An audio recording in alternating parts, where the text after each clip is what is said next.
पिछली बार एक असाइनमेंट दिया था पीरियोडिक टेबल के।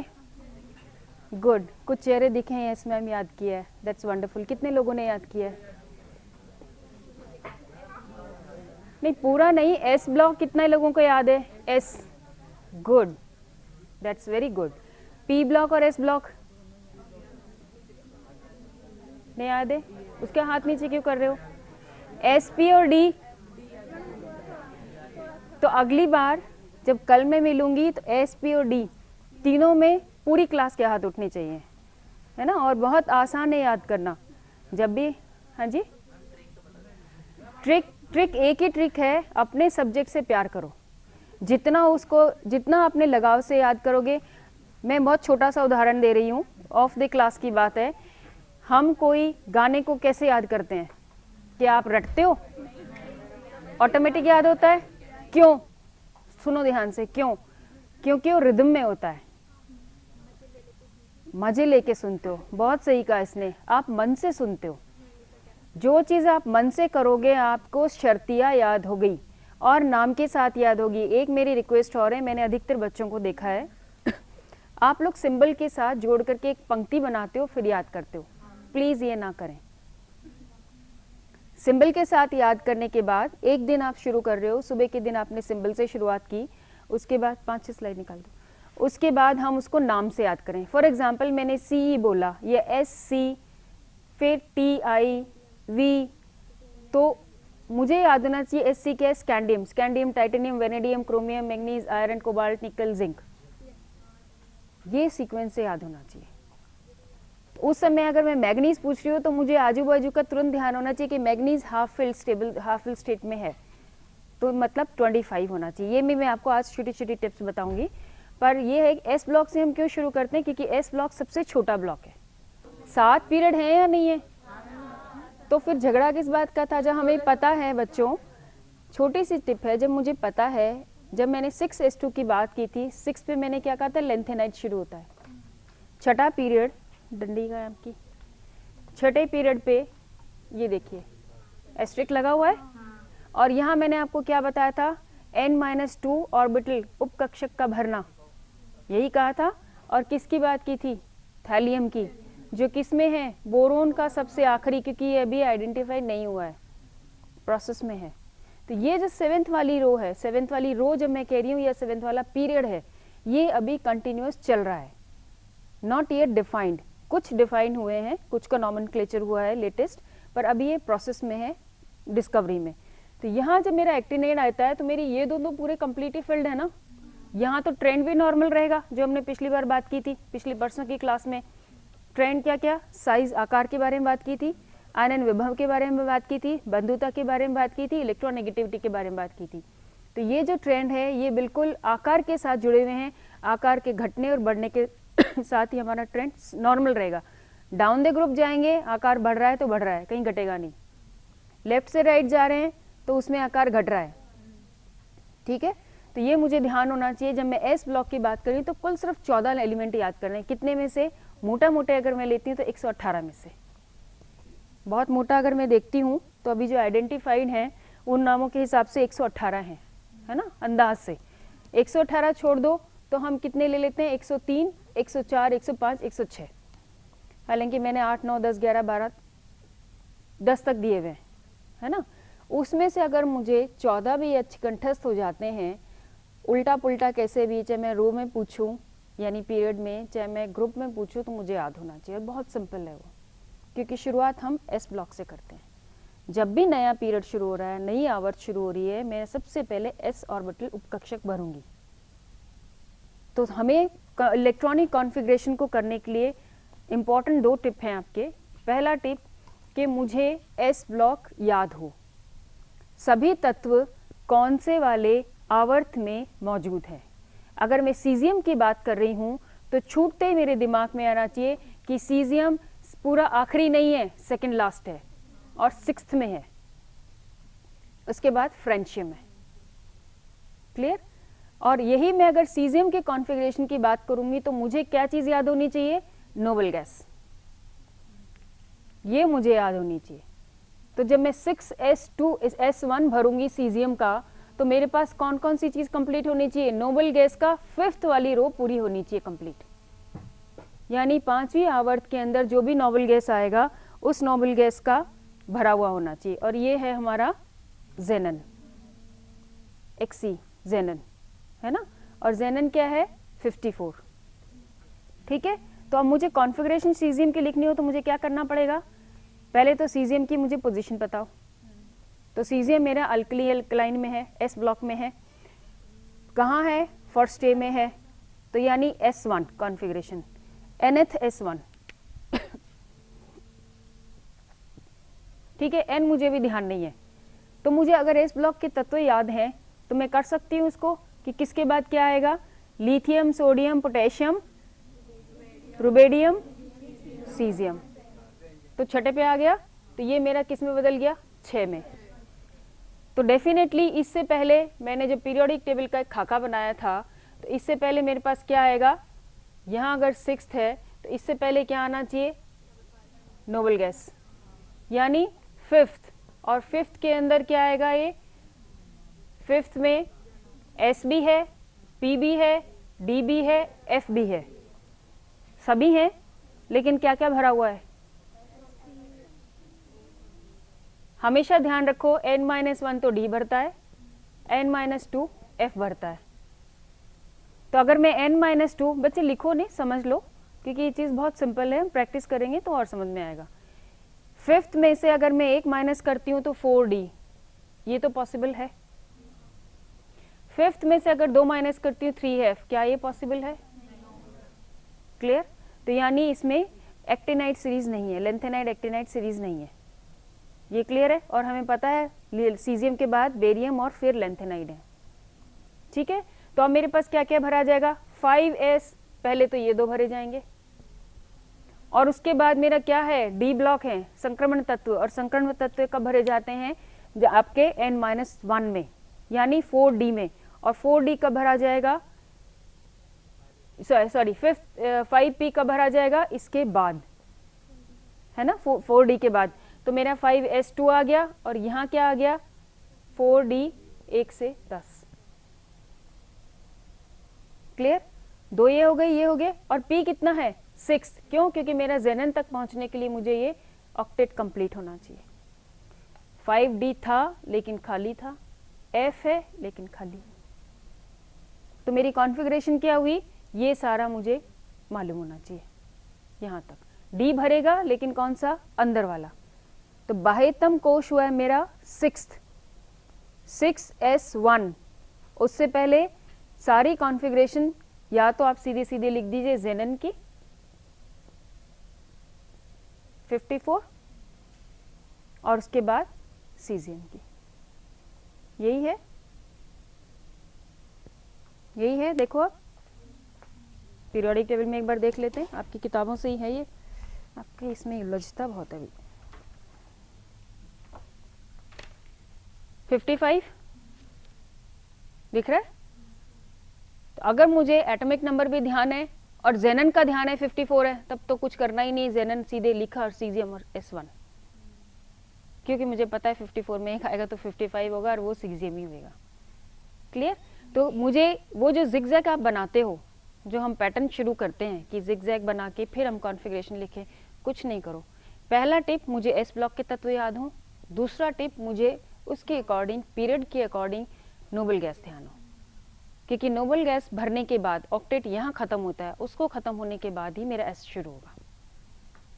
और कॉन्फ़िगरेशन के ऊपर, इलेक्ट्रॉनिक विन्यास के ऊपर आधारित कई सारे प्रश्न आते हैं, तो इसलिए इस चीज़ को आप कभी लाइटली मत लीजिए कि आवर्त सारणी याद नहीं करेंगे तो भी केमिस्ट्री हो जाएगी। आपकी 50% केमिस्ट्री सॉल्व हो जाती है। क्यों? क्योंकि आवर्त सारणी कैसे बनी है, प्रॉपर्टीज के आधार पे, गुणधर्म के आधार पे। एक से गुणधर्म वाले, फॉर एग्जाम्पल 12वीं कक्षा के सारे बच्चे यहाँ मौजूद हैं, या 11वीं 12वीं कह लीजिए, यानी जो 10वीं से अपना कैरियर साइंस में बना चुके हैं वो यहाँ आ गए। एक से गुणधर्म के आ गए, ऐसे सारे एक से गुणधर्म वालों को एक साथ ग्रुपिंग की है। तो अगर मुझे एक ग्रुप का पूरा याद है तो मैं सारी प्रॉपर्टीज उस पर्टिकुलर एलिमेंट की, तत्व की बता सकती हूँ, बशर्ते मुझे उसकी पोजीशन बताओ। उदाहरणतः पिछली बार मैंने आपसे बात की थी गैलियम और एल्यूमिनियम की, ये बात की थी, है ना। और अगर मुझसे पूछा जाए आयनन विभव के बारे में कि आयनन विभव गैलियम में और एल्यूमिनियम में क्या ट्रेंड रहेगा, किस तरह से रहेगा, कौन सा बड़ा छोटा होगा या बराबर होगा, तो मुझे पोजीशन तो पता है, लेकिन अगर मुझे ट्रांजिशन कंट्रैक्शन के बारे में नहीं पता, संक्रमण संकोचन के बारे में नहीं पता, तो शर्तीय तौर पे मैं क्या करूंगी, गैलियम का आयनन विभव एल्यूमिनियम से कम है। क्यों? क्योंकि आकार बड़ा है, नीचे है, इसलिए यही कहूंगी ना। पर मुझे मालूम है कि गैलियम से आने से पहले पहले कैल्शियम और गैलियम के बीच में 10 डी कक्षक वाले तत्व हैं। वो डी कक्षक वाले तत्व बाह्यतम में नहीं है, बाहर से अंदर है। और चूंकि डी कक्षक में है तो नाभिकीय आकर्षण बल बाहर वाले इलेक्ट्रॉन पर जाएगा और संकुचन होगा। संकुचन की वजह से आकार गैलियम और एल्यूमिनियम का सेम हो जाएगा, जबकि गैलियम अगले वाले सारणी में है, यानी एक शेल के दूसरी शेल में नंबर ऑफ शेल बदल गया है, बड़ा हो गया है, फिर भी उसका आकार सेम रहेगा। और सेम रहने से प्रोटॉन की संख्या बढ़ी, इसमें प्रोटॉन की संख्या बढ़ी, भारी रहा, तत्व भारी हो गया और आकार छोटा हो गया बड़ा होने की जगह, तो क्या रहेगा, जो ट्रेंड हमारा नॉर्मल होना चाहिए था वो बदल जाएगा। तो साइज में हमारे बराबर होने से आयनाइजेशन पोटेंशियल अब क्या होगी, घटने की बजाय बढ़ेगी, बढ़ जाएगी, इलेक्ट्रॉन बंधुता बढ़ जाएगी, ठीक है। और डेंसिटी, भाई ऐसे मत करो, घटेगी बढ़ेगी, एक ट्रेंड बताओ। डेंसिटी क्या होती है, घनत्व क्या होता है, तुरंत मैथ्स में फॉर्मूले, दिमाग में फॉर्मूले चलने चाहिए। मास अपॉन वॉल्यूम, वॉल्यूम घटा, जब नीचे वाले भाग देने वाली संख्या घटती है तो क्या होता है, बढ़ती है, ठीक है। तो जब मास हमारा बढ़ गया, ऊपर वाली संख्या भी बढ़ गई, नीचे वाली भी घट गई, तो अपना रिजल्ट जो होगा तो ज्यादा ही आएगा ना, ठीक है। तो जो छोटे छोटे जो प्रश्न होते हैं वो पीरियोडिक टेबल पे पोजीशंस के ऊपर आधारित रहते हैं, clear.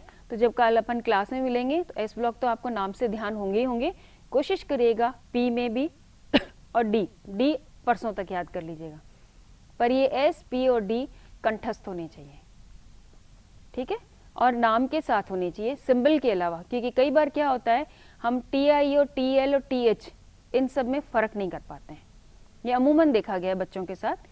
T I is titanium, T L is, देखिए अभी कंफ्यूजन हो गया, thallium, T H is thorium, मैं बता देती हूँ आपको, लिखो नहीं कुछ भी, सब किताबों में है। टी आई टाइटेनियम, ये कहाँ है, डी ब्लॉक में है, स्कैंडियम के बाद टाइटेनियम। टी एच थोरियम, ये कहाँ है, कहाँ है, देखो थोरियम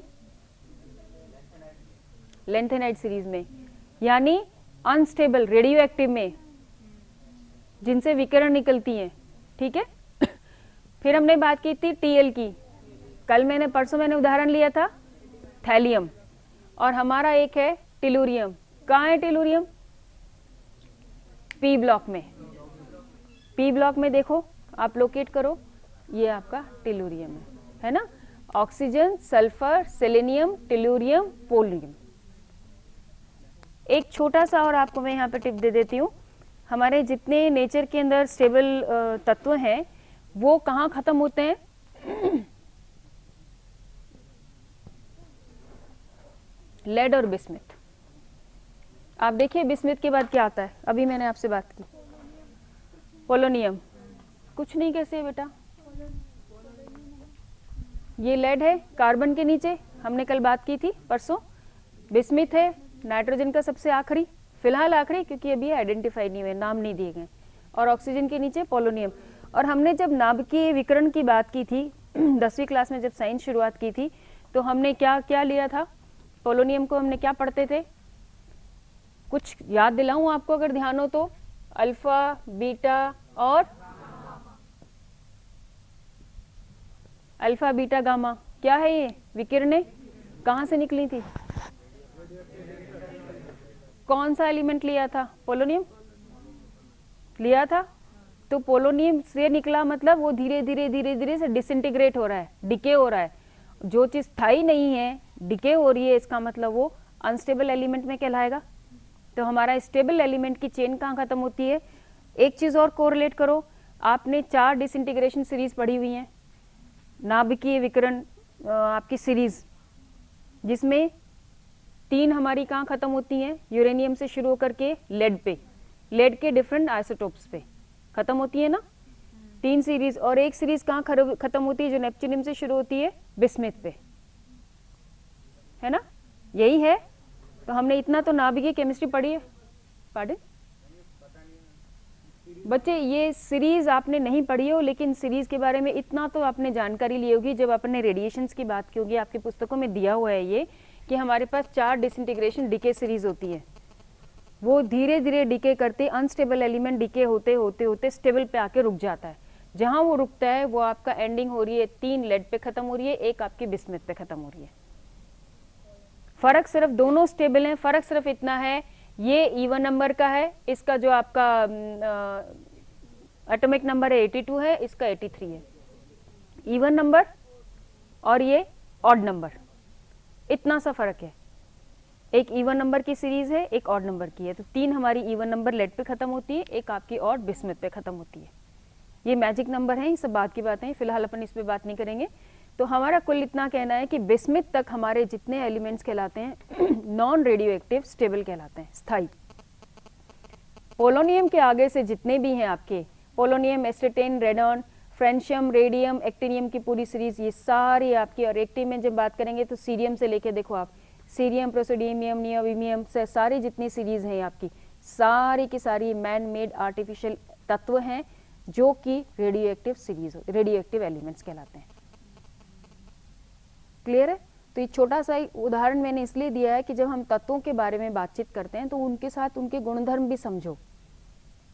कि हमको लेड याद करना है, आप या तो कार्बन के नीचे लेड है और रट रट के याद कर रहे हैं, यह छोटा सा दिमाग में रखो। 82 और 83 लेड और बिस्मिथ हैं, एक कार्बन के नीचे की और एक नाइट्रोजन के नीचे की, और दोनों अपने स्थायी पे खत्म हो रहे हैं। उसके बाद सारे, क्यों पोलोनियम से रेडियोएक्टिव सीरीज है, बिस्मिथ के बाद पोलोनियम, क्योंकि पोलोनियम से हमने पढ़ा है कि विकिरण होता है। तो जो आपने बचपन में चीज 10वीं में पढ़ी है तो वो आपके दिमाग में इस तरह से इंटैक्ट रहेगी पीरियोडिक टेबल के साथ, तो आप नहीं भूलोगे। अब आपको 3 एलिमेंट की पोजीशन याद हो गई ना, और इनका इलेक्ट्रॉनिक विन्यास भी कराऊं तो 1 मिनट में कर दोगे। अब आप भूल नहीं सकते ना, ठीक है।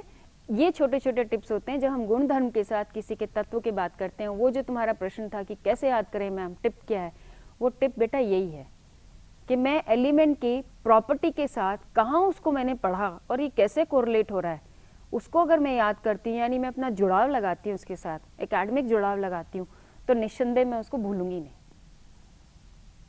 ठीक है। अब टेलुरियम भी ध्यान है, थैलियम भी ध्यान है, थोरियम भी ध्यान है और टाइटेनियम भी ध्यान है। अब ये 4 मेरे टी वाले भी मैं नहीं भूल सकती, कभी भी नहीं भूल सकती ना। चारों मैंने निकाल ली, कहाँ कहाँ है, टी से शुरू होते हैं, कंफ्यूजन होता है इनमें। ऐसे अगर मैं RH, RE और ये भी निकालूं तो निकल जाएंगे, रोडियम, रीनियम वगैरह वगैरह। तो जब हम एक बार पूरा याद कर लेते हैं तो उल्टा पुल्टा रिवीजन करेंगे जब हम, कि मैंने सारे 4 ये टी निकाल लिए, कौन सी कहाँ पे, वो पहली बार याद करते हैं तो नामों में भी कन्फ्यूजन होता है और सिंबल में भी कन्फ्यूजन होता है। आप थैलियम की जगह टी लिखाते हो, तो अब आपको ध्यान होना चाहिए। फिर जब मैं आपसे इनर्ट पेयर इफेक्ट की बात करी थी तो मैंने उदाहरण आपका कौन सा लिया था, थैलियम का। इसका इलेक्ट्रॉनिक विन्यास 6s2 6p1। बाह्यम, बाह्यतम, तो बाह्यतम में मैंने 6 पीरियड की, ये हमारा 6 चल रहा है, 6 पीरियड की जब मैं बात कर रही हूँ सीजियम वाले पीरियड में, थैलियम बोरोन के सबसे नीचे वाला। और इसको मैंने कैसे कोरिलेट किया कि जब मेरे को ऑक्सीकारक अवस्था इसकी देखनी होती है तो बोरोन वाला तत्व, हम जानते हैं बोरोन और एल्यूमिनियम +3 स्टेबल स्टेट में कहलाते हैं। क्यों? क्योंकि S2 और P1 दोनों निकलेंगे। मैं वर्बली बता रही हूँ, आप इसको लिखेंगे तो आपको ध्यान आएगा। NS2 NP1, ये इसके आउटरमोस्ट कॉन्फ़िगरेशन है, यही है ना। तो क्या होना चाहिए, इनकी प्रवृत्ति होनी चाहिए कि तीनों इलेक्ट्रॉन एकदम से दे दें। बोरोन एक्सेप्शनल केस है, बोरोन की केमिस्ट्री भी अलग आती है, पर आपके लेवल पे वो नहीं पढ़ाएंगे, बस मैं मोटा मोटा ही बता देती हूँ। उस वाले ग्रुप में हमारा ही होना चाहिए। लेकिन जब तक मैं नीचे पहुंचती हूँ, 6 पीरियड तक पहुंचती हूँ, तो मैंने देखा है कि थैलियम की प्रवृत्ति +1 की ज्यादा स्थायी है और थैलियम +3 नहीं है, ग्रुप एक ही है। तो मुझे एक तो पोजीशन याद हो गई इसकी कि बोरोन के ग्रुप का है, दूसरा इसका मेरे को यूं पोजीशन याद हो गई कि 6 पीरियड में है। क्यों? क्योंकि इनर्ट पेयर इफेक्ट लग रहा है, और इनर्ट पेयर इफेक्ट क्या होता है? 2 इलेक्ट्रॉन का युग्म जो कि अक्रिय हो किसी भी केमिकल कॉम्बिनेशन में या किसी भी केमिस्ट्री के रिएक्शन के इन्वॉल्वमेंट में। क्योंकि जब मैं +1 +3 लिख रही हूं तो ये कैसे होगा? इलेक्ट्रॉन लेना और देना, दिया गया इलेक्ट्रॉन देने की प्रवृत्ति 3 की बजाय 1 रह गई, यानी 2 इलेक्ट्रॉन ऐसे रह गए जो पार्टिसिपेट ही नहीं कर रहे ना, तो फिर सीधी सी बात है अक्रिय युग्म प्रभाव। और जब मैं इधर की तरफ आती हूँ, दाएं से बाएं, लेफ्ट से राइट में यूं चलूंगी दिस साइड, ये प्रवृत्ति धीरे धीरे क्षीण होने लग जाएगी। क्यों होगी? क्योंकि पी के इलेक्ट्रॉन बढ़ने लग गए हैं, और हमने पढ़ा है ये फंडामेंटल रूल कि जब जैसे जैसे इलेक्ट्रॉन बढ़ने शुरू होते हैं नाइट्रोजन तक, यानी नाइट्रोजन के ग्रुप में बिस्मिथ तक का हाफ फील्ड अर्धपूरित अवस्था आ जाएगी पीरियोडिक टेबल में। इसलिए आपको बोलते हैं पीरियोडिक टेबल याद करो। आज तो मैंने शो कर दी, हो सकता है कल नहीं करूं। थैलियम, लेड, बिस्मिथ किस में है? नाइट्रोजन, है ना। नाइट्रोजन में क्या है? अर्धपूरित अवस्था।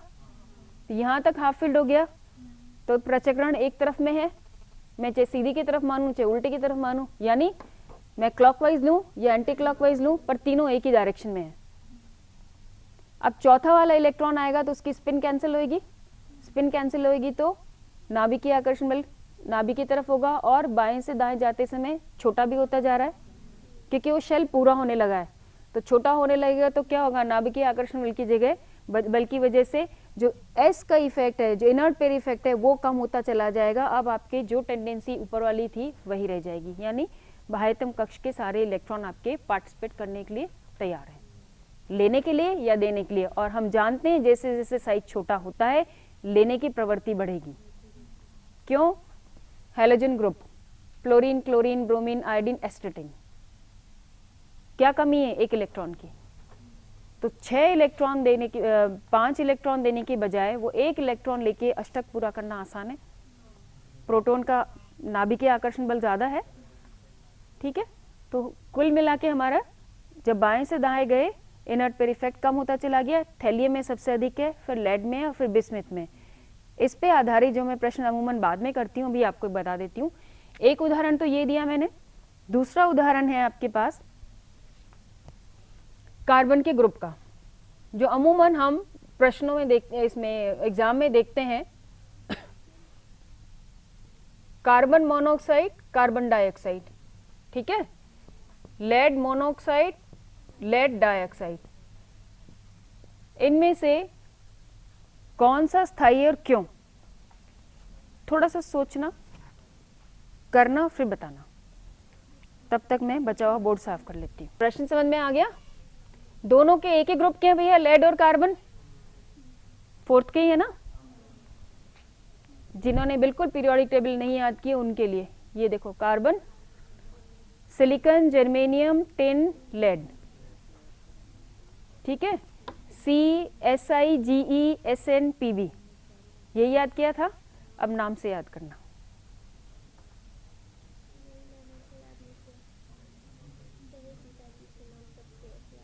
ये मत याद करो, है ना। कोशिश करो जो सिंबल है उसको पूरा बोल के। सब आता है, जब तुम सिलिकॉन बोलोगी तो SI निकलना चाहिए, हाथ SI चलाना चाहिए, ये ट्यून्ड हो जाता है बेटा। शुरू के जो हैबिट डालोगी, और अगर शुरू से ही हैबिट डालोगी कि नहीं मुझे सेंटेंस बनाना है, वो गए सीताजी वाला जो भी तुम अभी बोल रही थी, तो वो सेंटेंस बोले बिना तुम कोई एलिमेंट नहीं लिख सकती, शर्ती है।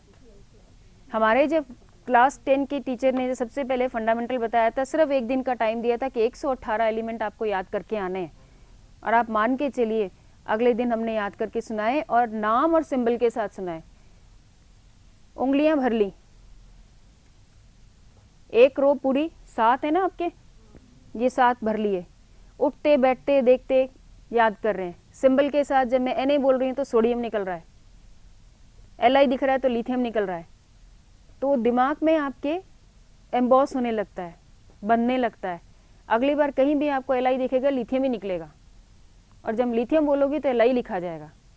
ये चीज़ें कोरिलेट होती हैं। और यदि मैंने भी सेंटेंस याद किया होता तो शायद मैं सेंटेंस बोलने के बाद जहाँ वो लिथियम आता तब लिखती। तो how you tune yourself is important.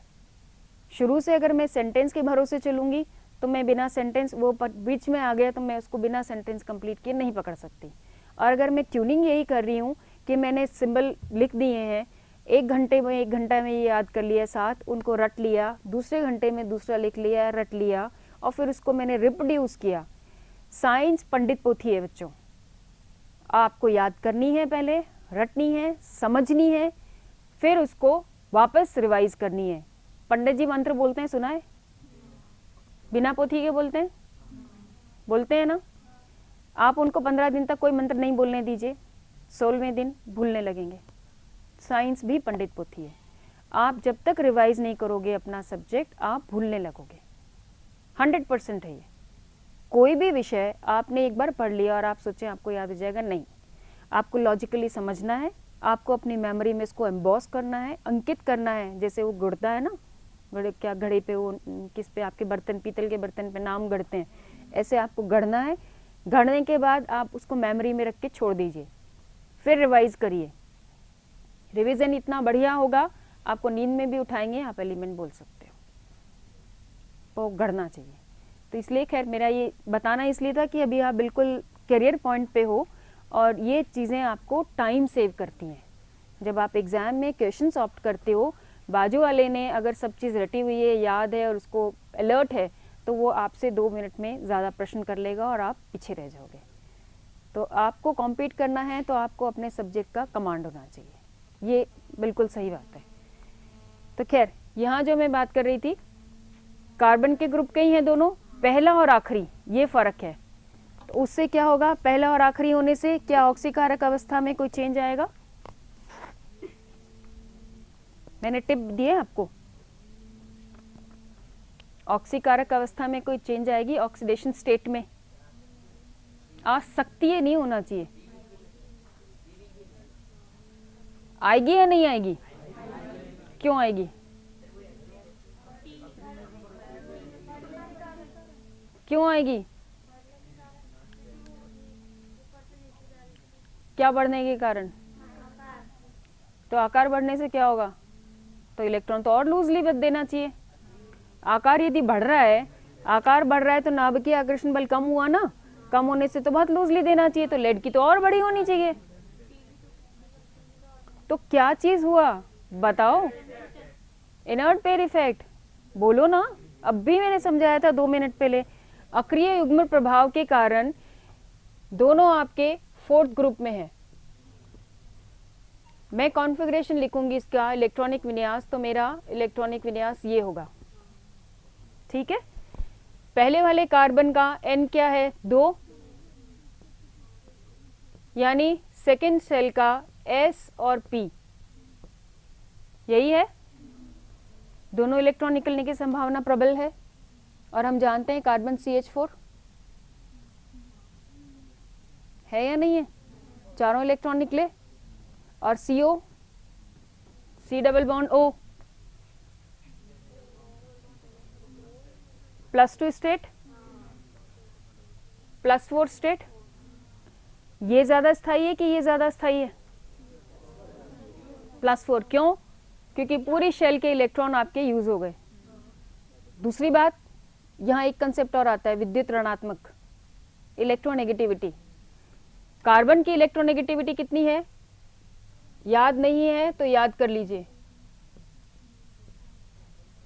Oxygen 3.5, सबसे अधिक फ्लोरीन की होती है 4, फिर ऑक्सीजन की 3.5, फिर क्लोरीन और नाइट्रोजन की 3, फिर आपकी कार्बन की 2.5, सॉरी इट्स नॉट 2.1, 2.5, हाइड्रोजन की होती है 2.1, फिर बोरोन एंड सिलिकॉन की 1.8, सो एंड सो फोर्थ।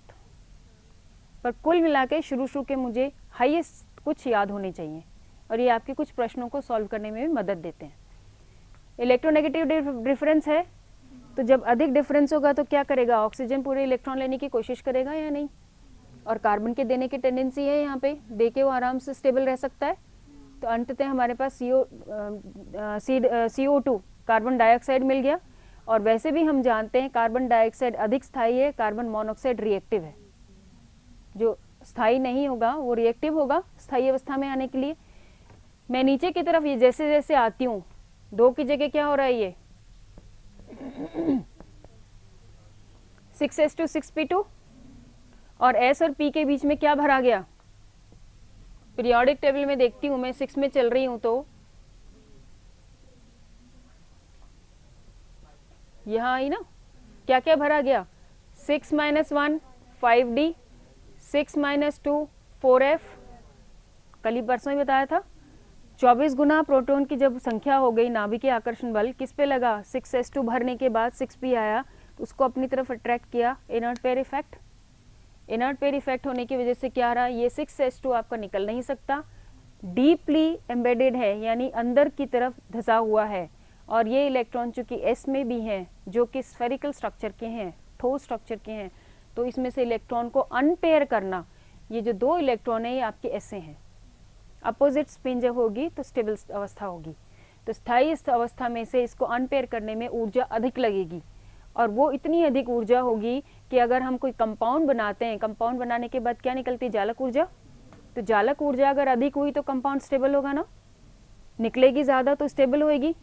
और अगर उस कम निकलती है तो अनस्टेबल हुई, दी तो हमने ज़्यादा अनपेयर करने के लिए और निकली उतनी नहीं, तो स्टेबिलिटी होगी नहीं, बैलेंस नहीं होगा। इसलिए इसमें इतनी अधिक ऊर्जा दी गई है कि आराम से इसको अनपेयर नहीं कर सकते हम, वो ऊर्जा नहीं लग सकती, इसलिए सिर्फ 2 इलेक्ट्रॉन काम में होंगे। 2 इलेक्ट्रॉन काम में होंगे तो ये आपका स्थायी होगा और ये आपका अस्थायी होगा। तो एक ही ग्रुप के ऊपर और नीचे आने पे ये ऑक्सीडेशन स्टेट में फर्क आ गया। तो इसलिए जब हम पी ब्लॉक की प्रॉपर्टी पढ़ते हैं, जो हम आगे पढ़ेंगे, अभी तो मैं पीरियोडिक टेबल के संदर्भ में बता रही हूँ, जब हम आगे पढ़ेंगे तो हम देखेंगे कि जब हम वेरिएबल वैलेंसी यानी एक से अधिक ग्रुप नंबर, वर्ग नंबर से अधिक वैलेंसी वाली ग्रुप को जब देखते हैं हम, तो हमारा पी ब्लॉक के तत्व भी उसमें आते हैं। क्यों? क्योंकि इनर्ट पेयर इफेक्ट की वजह से आपके संख्या बदल जाती है, पहला पॉइंट। दूसरी बात, जैसे कार्बन के अंदर +2 भी है, +4 भी है, -4 भी है, तो वेरिएबल वैलेंसी आ गई। ठीक है, तो ये चीज़ तो जब हम पी ब्लॉक में अलग से पढ़ेंगे तब बात है। एक उदाहरण ये है, इसी तरह से दूसरा उदाहरण आपका आएगा नाइट्रोजन एंड बिस्मिथ का। आप देखिए नाइट्रोजन, और नाइट्रोजन के कितने इलेक्ट्रॉन निकल सकते हैं, 3 तो पी के हैं और 2 एस के, 5 निकलते हैं। कोई एग्जाम्पल दे सकते हो? इसको चेक करिएगा आप, इसके 5 होते हैं और जैसे जैसे मैं नीचे आती हूँ, बिस्मिथ में +3 स्टेबल स्टेट होती है बजाय +5 के। फिर वही कारण, हालांकि क्षीण होता चला जाएगा इनर्ट पेयर इफेक्ट का, लेकिन यही आपके जो S2 इलेक्ट्रॉन है they are not going to participate. Clear? तो ऐसे कई उदाहरण दे करके आपको, यही उदाहरण आपका एंटीमनी के साथ भी आ सकता है, टिन के साथ भी आ सकता है, इंडियम के साथ भी आ सकता है, लेकिन इसके मुकाबले यहाँ पे इनर्ट पेयर इफेक्ट कम होगा। ठीक है, तो जब हमें कंपैरिजन में मिले, मान लीजिए आपका टिन का और कार्बन का कंपैरिजन आ गया, तो आपको ध्यान होना चाहिए कि कौन से वर्ग में है और कौन से पीरियड में है और उस पर क्या इफेक्ट लगेगा, तो ताकि उससे हम उसको कोरिलेट करके जस्टिफाई कर सकें। ठीक है, ये चीज़ें क्लियर हो गई। चलिए अब रूटीन पे आइए अपने जहाँ पढ़ रहे थे। हमने बात की थी, ये सब पढ़ लिया था।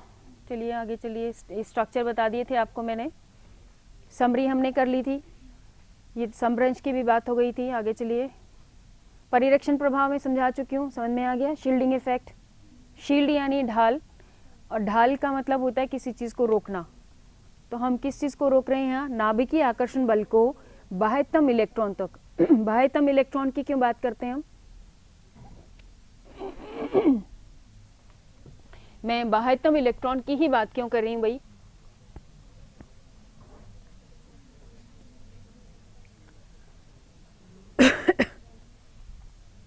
ये नाभिकीय आकर्षण बल है, और मान लीजिए मेरे शेल, खूब सारे शेल हैं, और यहाँ मेरा इलेक्ट्रॉन है, क्योंकि ऋणावेशित चार्ज है, ऋणावेशित जहाँ भी होगा, नेगेटिव चार्ज जहाँ भी होगा, तो पॉजिटिविटी की इच्छा रहेगी कि उसको अपनी तरफ अट्रैक्ट करे, है ना, आकर्षित करे। तो जहाँ तक नेगेटिव चार्ज होगा वहाँ तक इसको ये अट्रैक्ट करेगा। शील्ड, कोई भी बीच में ऐसे शेल के इलेक्ट्रॉन्स हों, इस तरह की शेल के इलेक्ट्रॉन्स हों जो उसको उसमें से छन के जाने से रोकते हों, तो कौन से हैं? एस, ठोस। ठोस है, उसमें से आर पार नहीं हो सकती। तो अगर मैंने एक उदाहरण आपको कल परसों भी दिया था डी ब्लॉक के बारे में, जब हमने ट्रांजिशन कॉन्ट्रैक्शन की बात की थी, यदि डी ब्लॉक का स्ट्रक्चर की जगह या डी ब्लॉक की बजाय यहाँ एस होते, और अज्यूम कर लीजिए एक बार, हम ऐसे सोचते हैं आर्बिट्रेरी कि इन एस में 1 से 10 इलेक्ट्रॉन है, 10 ठोस हमारे भरे हुए हैं, तो नतीजा क्या होता? बाह्यतम वाला जो पी इलेक्ट्रॉन है वो लूजली घूम रहा होता है ना, और आकार बढ़ गया होता। क्यों? क्योंकि न्यूक्लियर फोर्स ऑफ अट्रैक्शन बढ़ने के बावजूद उसमें से छन के बाहर वाले इलेक्ट्रॉन तक नहीं पहुंचता। पर अभी क्या है कि बाह्यतम इलेक्ट्रॉन के अंदर वाले में हमारा या तो डी है या एफ है, अंदर से अंदर वाला, और दोनों की शेप स्ट्रक्चर क्या है? जब मैं शेप या स्ट्रक्चर की बात करती हूँ तो इलेक्ट्रॉन की 3D के अंदर, स्पेस के अंदर कहाँ तक पहुँचे। मैं अगर इसको विजुलाइज करूँ 3D के अंदर, तो इलेक्ट्रॉन 360 में गोलाकार में घूम रहा है और इतना कंटिन्यूअस है कि वो एक तरह से ठोस स्ट्रक्चर बना रहा है। पी शेप में घूम रहा है, एस पी एक्स वाई और जेड में, और डी में यानी between the axis and along the axis, और इसी तरह से एफ में। तो एफ और डी के इस तरह, पी और एस के मुकाबले में इस तरह की संरचना होती है स्पेस के अंदर कि न्यूक्लियर फोर्स ऑफ अट्रैक्शन उसमें से निकल के बाहर वाले इलेक्ट्रॉन नेगेटिव चार्ज तक पहुंच के उसको अपनी तरफ आकर्षित करता है। तो शील्डिंग क्या हुई? यहाँ पे पुअर हो गई, कमज़ोर हो गई। तो एस की सबसे अधिक, फिर आपकी पी, फिर आपकी डी और फिर एफ, और इस पे आधारित पे आपके कई प्रश्न होते हैं जिनको हमको सॉल्व करना होता है। ये आप ध्यान रखिएगा, ऑब्जेक्टिव टाइप में बहुत सारे आते हैं। नेक्स्ट चलिएगा, ये समझा चुके हैं। नेक्स्ट चलिए, ये मैं आपको बता चुकी हूँ, ये भी हम कर चुके थे। आगे चलिएगा, उदाहरण दे दिया था, ये भी कर लिया हमने। यहाँ एक बार पहली स्लाइड दिखाइए। ये जो हमने बात की थी, एक तो हमने पीरियोडिक टेबल के आधार पे इसको चेक कर लिया कि हमारा 4s भरा, और उसके बाद 4p से पहले हमारा 1 - 3d भरा नंबर की वैल्यू से। नेक्स्ट स्लाइड लीजिएगा। अब अगर मैं स्ट्रक्चर देखती हूँ, ये वाला देखती हूँ कि ये बढ़ने के क्रम में है। अब यहाँ आप देखिए, ये कौन सा किस पिक्चर को डिपिक्ट करता है? हाइड्रोजन को। क्यों? अगर यहाँ मेरा एक इलेक्ट्रॉन है, इन दोनों की ऊर्जा समान है, इनकी समान है, इनकी समान है, और ये कब स्थिति है? जब सारे के सारे खाली हो, समभ्रंश, डिजनरेट, यही है, यानी एक सी ऊर्जा पे हैं सारे। क्लिक करिएगा, जैसे इसमें इलेक्ट्रॉन आता है ये शिफ्ट होने लगते हैं, और हमारी पोजीशन अब क्या हो गई? 1s, 2s, 2p, 3s, 3p, और अब d में नहीं जा रहा है, 4s, अब p में नहीं आ रहा है। क्लियर हो गई? तो ये हमारा इस तरह से इसकी पोजीशन चेंज हो जाती है। नेक्स्ट चलिएगा, नेक्स्ट लो। अब ये कुछ नियम है, हालांकि आप लोगों को आते हैं, जस्ट टू रिवाइज इट। ये 4 आपके नियम है, और कई बार इस पे भी ऑब्जेक्टिव टाइप क्वेश्चंस आते हैं। डेफिनेशन रटिए नहीं, इसको समझ लीजिए सिर्फ। पहला आपका बॉ नियम है, जो सीधी सी बात है कि ग्राउंड स्टेट में नीचे से ऊपर हमारे ऊर्जा बढ़ती है और उसी के क्रम में इलेक्ट्रॉन का भरना होता है। दूसरा है पॉली अपवर्जन सिद्धांत, जो मैंने आपको बताया था कि कोई भी 4 क्वांटम संख्याएं एक सी नहीं होंगी। आपकी अगर 3 समान है तो चौथी स्पिन में जरूर कहीं ना कहीं परिवर्तन आएगा, और वो परिवर्तन कहाँ आता है? स्पिन का अप या डाउन में, प्रचक्रण किस तरह से है। फिर होन्स रूल का, होन्स रूल में क्या कहता है ये? जो हमें किसको इंकित करता है? हाफ फिल्ड स्टेट को, अर्धपूरित अवस्था, जो हम कहाँ बात करते हैं? P block.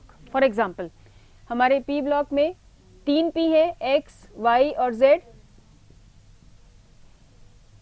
होन्स रूल कहता है कि इलेक्ट्रॉन समान कक्षकों में तब तक एक भरेगा जब तक कि उसके पास स्पेस है।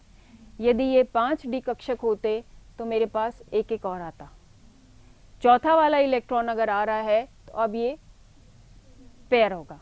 तो जब तक पेयर नहीं होगा तब तक वो, जब तक कि इसके पास स्पेस हो, समान ऊर्जा वाले। तो ये एक बहुत इंपॉर्टेंट चीज़ है और ये हमारे कहाँ काम में आएगा, जब हम हाइब्रिड कक्षकों की बात करेंगे। हाइब्रिड कक्षक क्या होते हैं, वो हम जब बॉन्डिंग की बात करेंगे तो वहाँ ये लागू होगा। नेक्स्ट लीजिएगा। अब एक कॉन्फ़िगरेशन अपन भर लेते हैं और नहीं करो क्लिक। P15 फॉस्फोरस है। फॉस्फोरस कहाँ उपस्थित है,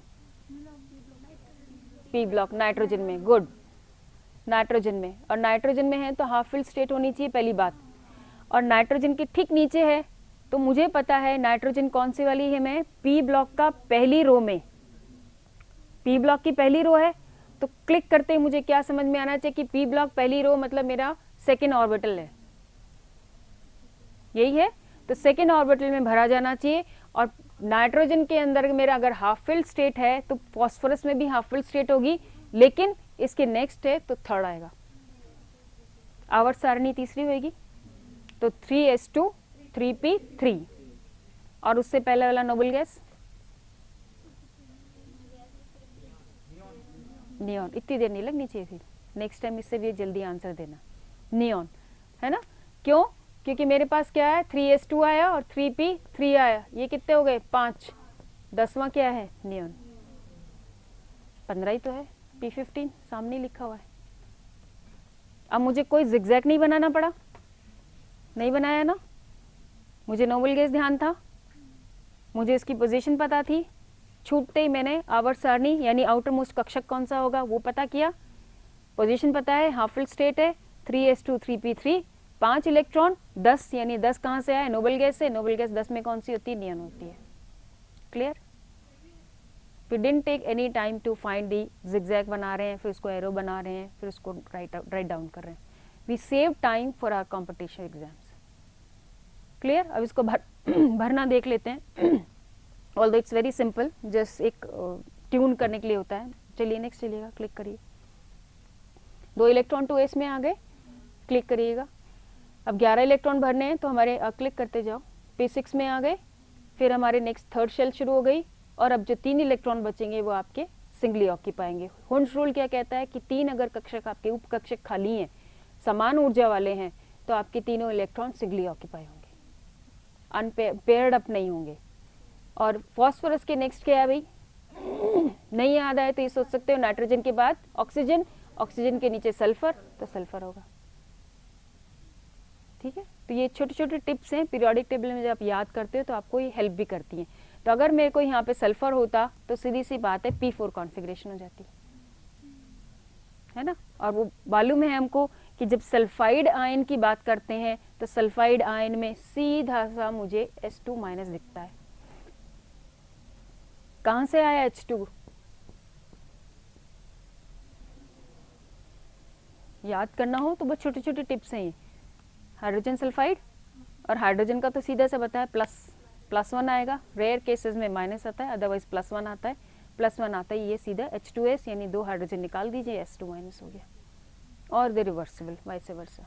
नेक्स्ट लीजिएगा, नेक्स्ट ले लो, स्किप कर दो, इसमें कुछ खास नहीं है, बता चुकी हूँ मैं। नेक्स्ट ले लीजिए।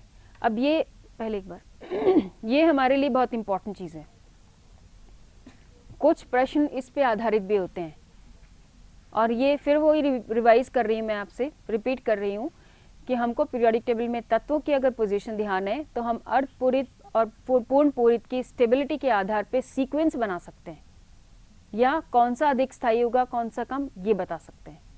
ठीक है, और अर्धपूरित पूर्ण पूरित उपकक्षक सबसे अधिक स्थायी के होते हैं, ये एक बार अपन देख लेते हैं। 3 कारण हैं इसके, हालांकि आपकी पुस्तकों में दिया हुआ है। पहला है आपका इलेक्ट्रॉनों का सममिति वितरण, समान वितरण, similar distribution, homogeneous distribution, equal distribution, किसी भी शब्द में आप समझ सकते हो इसको। जैसे कि हाँ, मैंने एक उदाहरण लिया है आपका 3D में, ये हमारे पास डी कक्षक है। ठीक है, पांचों आपके समभ्रंश हैं, डीजेनरेट हैं, तो मेरे इलेक्ट्रॉन की 5 इलेक्ट्रॉन की 3D में ऐसे आएगी। अब इसके आने से क्या मेरा फर्क रहा, आपेक्षिक रूप से कम परिलक्षित हैं, एक दूसरे को शील्डिंग कर रहे हैं, है ना, कम कूलम्बिक प्रतिकर्षण ऊर्जा है, और तीसरा क्या है, एक्सचेंज एनर्जी, है ना। नेक्स्ट देखते हैं, आइए, विनिमय ऊर्जा। विनिमय ऊर्जा सबको मालूम है एक्सचेंज एनर्जी होती है। नेक्स्ट कर लीजिए, मैं इसको बता देती हूँ। और ये एग्जाम्पल है आपका।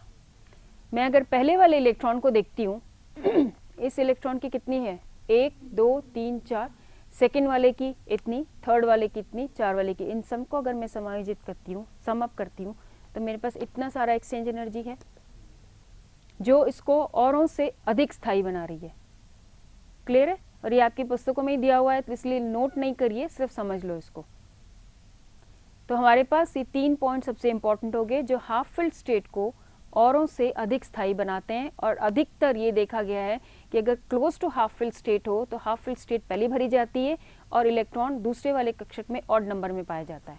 1-2 उदाहरण लेंगे, आप बता सकते हो? पहले कोई उदाहरण ऐसे बता सकते हो जो हाफ फिल्ड अर्धपूर्ण अवस्था में पहुंचने वाला हो, इलेक्ट्रॉनिक विन्यास, या पूर्ण पूरित में पहुंचने वाला हो, और वो अपनी नॉर्मल इलेक्ट्रॉनिक विन्यास को चेंज करके कॉपर, चलो मान लेती हूँ। उससे पहले कोई और उदाहरण मैंने सोचा था, आप बोलेंगे। मैग्नीज से पहले कुछ आता है क्या? क्लिक करिएगा। Chromium, chromium. सीजियम किसने बोल दिया था भाई? सीजियम नहीं आएगा बेटा, क्रोमियम। अभी तो बोला था scandium, titanium, vanadium, chromium, manganese. और मैग्नीज मुझे पता है हाफ फिल्ड स्टेट है 25। और ये 25 कैसे है? Scandium, titanium, vanadium, chromium, manganese. Scandium कहाँ से शुरू हुआ? कैल्शियम के बाद। कैल्शियम 20 है तो D1 2 3 4 10, 30 पे जिंक। कुछ याद करने की जरूरत नहीं है आपको। मान लो पूछ लेते हैं हम, फॉर एग्जांपल कोबाल्ट पूछ लेते हैं, तो कोबाल्ट कब आता है? 29 में ही भैया, 27। और इसमें कितने डी इलेक्ट्रॉन है? 7, क्योंकि 20 और 7 27। ठीक है, तो जब ये चीजें भी आप पढ़ते हो तो उसको थोड़ा सा गौर कर लिया करो। नेक्स्ट चलिएगा। टाइटेनियम 22 इलेक्ट्रॉन से क्लिक नहीं करना, भी 22 इलेक्ट्रॉन है। और अपने को पता है टाइटेनियम की पोजीशन कहाँ है, TI, अभी अपन ने बात किया था स्कैंडियम के जस्ट बाद में। 22 है तो D2 इलेक्ट्रॉन हो गए। तो बाह्यतम कक्षक क्या होगा? बाह्यतम इलेक्ट्रॉनिक विन्यास क्या होगा हमारा? इसका क्या होगा? जब मेरा ये first row of D orbital है, D ऑर्बिटल की पहली रो है, तो सीधी सी बात है मैं 4th पीरियड की बात कर रही हूँ, क्योंकि 4 - 1 3D शुरू होता है। क्लियर? तो ये तो हमारा 4s2 तो पूरा हो गया। अब नेक्स्ट मेरा 4p खाली पड़ा है, लेकिन बीच में क्या भरा जाएगा? D, और ये D में ही है, और D का दूसरा तत्व है। तो दूसरा तत्व है तो कैल्शियम तक मेरे ये 20 हो गए, तो क्या होना चाहिए? 3D2। ये कॉन्फ़िगरेशन हो गई। क्लियर? इसको देख लेते हैं एक बार। और यही चीज़ हम यहाँ, तो मैं इसको स्प्रेड कर, हाँ क्लिक करिए, स्प्रेड करके कर रहे हैं। और नहीं तो हम इसको नोबल गैस से भी कर सकते हैं। 20 से पहले नोबल गैस 18 पे कौन आती है? आर्गन। कुछ एक उदाहरण इस तरह के हैं, जल्दी से ले लेते हैं इनको। Vanadium, scandium, titanium, vanadium 23, D3 configuration. 23 के साथ क्लिक करना चाहिए, D3 कॉन्फ़िगरेशन। निकल है तो 28, D8। कॉपर 29 तो D9। जिंक अपना 30 है ही तो D10 है ना। आगे चलिएगा। क्रोमियम 24। अब 24 का D4 है, तो कायदे से हमारा ये होना चाहिए था। एज पर रूल हम नॉर्मल जो चल रहे हैं ये है, पर अभी मैंने आपको क्या बताया? Close to half filled state D4 है ना, और D5 होते ही अर्धपूरित में आ रहे हैं। तो ये वाला इलेक्ट्रॉन तो इलेक्ट्रॉन है, कहीं भी रहे। अगर ये इलेक्ट्रॉन यहाँ आ जाता है तो इसके पास विनिमय ऊर्जा, एक्सचेंज एनर्जी बढ़ जाएगी और ये अधिक स्थायी हो जाएगा, तो हमारे पास स्टेबल स्टेट आएगी। अक्सर हमारे पास जो क्रोमियम का होता है वो, नेक्स्ट लीजिएगा, इसमें क्लिक करो। ये जो एक इलेक्ट्रॉन है यहाँ आ जाता है और हमारे पास ये अधिक स्थायी ऊर्जा हो जाती है। ये नीचे आएगा, अभी क्लिक करो, अधिक स्थायी अवस्था आ गई। क्यों? क्योंकि अब आपके 5 इलेक्ट्रॉन ऐसे हैं जो अर्धपूरित अवस्था में है और इनकी विनिमय ऊर्जा अधिक हो गई, क्योंकि पांचों आपके एक से ऊर्जा पे आ गए। 4s भी आ गया और 3D भी आ गया। क्लियर? तो ये अधिक स्थायी होगा। यही सिद्धांत आपके कॉपर के लिए। क्लिक करिएगा, सिंपल सा है, उसमें भी आपको यही दिखाई देगा। तो ये याददाश्त के ये कुछ पॉइंट हैं। D4s2 होगा तो D5s1 हो जाएगा, D9s2 होगा तो D10s1 हो जाएगा। क्लियर है? अब एक यहाँ पे मैं बात आपको बता देती हूँ, वो एग्जाम पॉइंट ऑफ व्यू से, कि जो लास्ट में आता है जिंक, मरकरी और यही है ना? मैं कई बार गलत हो सकती हूँ क्योंकि मुझे एग्जाम नहीं देना ना, एग्जाम आप लोगों को देना है। सही हूँ? क्या है? देखा, आप लोगों ने, किसी ने नोट नहीं किया, इसने नोट किया। कैडमियम और हाइड्रोजन बेटा, मरकरी बच्चे, पारा है, इसको तो याद रखो। इसीलिए मैंने जानबूझ के लिखा कि कितने लोगों ने याद किया। तो ये आपका पहले, ये आपका बाद में, जिंक, कैडमियम, मरकरी। ठीक है, ये हमारा सूडो ट्रांजिशन एलिमेंट कहलाते हैं। सूडो ट्रांजिशन एलिमेंट यानी जो एक्चुअली संक्रमण तत्वों की श्रेणी में नहीं आते हैं। कई बार आपसे प्रश्न पूछा जाता है एग्जाम में कुछ उदाहरण देते हुए, उनमें से एक ही उदाहरण होगा पूरी सीरीज, और ये कहाँ पे है, और पीरियोडिक टेबल बहुत आगे होगी, मैं आपको वैसे बता देती हूँ। यहाँ पे आपका जिंक का D10 है, 1 से लेके स्कैंडियम से लेकर के ये जिंक पे आ गए। Zinc, cadmium, mercury. ठीक है, तो ये जो अपना लास्ट कहलाती है, ये कहलाती है सूडो ट्रांजिशन। और आपसे पूछा जाता है कुछ कुछ उदाहरण देके, कोई भी उदाहरण दे देंगे, मैग्नीज वाला उदाहरण दे देंगे, आयरन के ग्रुप का दे देंगे, और उसमें एक ही डाल देंगे कि सूडो ट्रांजिशन एलिमेंट कौन से हैं। तो ट्रांजिशन एलिमेंट को हम कैसे डिफाइन करते हैं, संक्रमण तत्वों को हम कैसे डिफाइन करते हैं, जिनमें डी कक्षक भरा जा रहा हो, यही कहते हैं ना, जिनमें डी कक्षक भरा जा रहा हो या इलेक्ट्रॉन डी कक्षकों में भरे जा रहे हो। और यहाँ क्या है, पूर्ण भरा हुआ है, कंप्लीट है ना, इसलिए ट्रांजिशन एलिमेंट में होते हुए भी नहीं है। ठीक है, ऐसे ही आपको कॉइनेज मेटल पूछते हैं।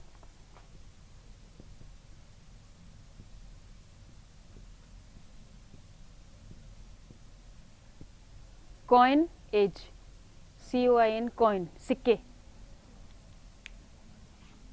सोना चांदी, सही पकड़ा। क्या है बताओ? कॉपर, चांदी नहीं, अब सिंबल बोलो, कॉपर, सिल्वर, गोल्ड। और ये कहाँ है D9 कॉन्फ़िगरेशन वाले? कॉपर, सिल्वर, गोल्ड नहीं, यही है सिर्फ कॉपर, सिल्वर, गोल्ड। और इससे कैसे याद करते हो? आपके सबसे पहले सिक्के कहाँ से शुरू हुए थे? बचपन सबका निकला है, सबने कहानियां सुनी है दादा दादी से, नाना नानी से, और सबने राजाओं की सिक्कों की जरूर कहानियां सुनी है, 100% सुनी है ना। काय के सिक्के चलते थे? स्वर्ण मुद्राएं, स्वर्ण मुद्राएं। फिर थोड़े और हम चांदी पे आ गए, फिर हम सिल्वर पे आ गए, और अब हम बिल्कुल एलॉय पे आ गए। पर ये तो तय है कि कॉइनेज मेटल की बात आएगी तो हमारे यही आएंगे, है ना। नहीं, मिट्टी की नौबत नहीं आएगी अभी। हमारी तरक्की, आप जो यूथ हो, बहुत एनर्जेटिक हो, और इंडिया को इससे वापस स्वर्ण युग में ही लाओगे, नीचे नहीं ले जाओगे, आई एम श्योर। मेहनत करनी होगी बस। तो ये जो चीज़ है, जब हमें पूछा जाए कॉइनेज मेटल कौन से हैं, तो हमको ध्यान होना चाहिए, है ना। ऐसे चाल्कोजेंस सुना तो है भाई, ये चाल्कोजेन मैम ने कुछ कहा है, P ब्लॉक में आते हैं, गुड।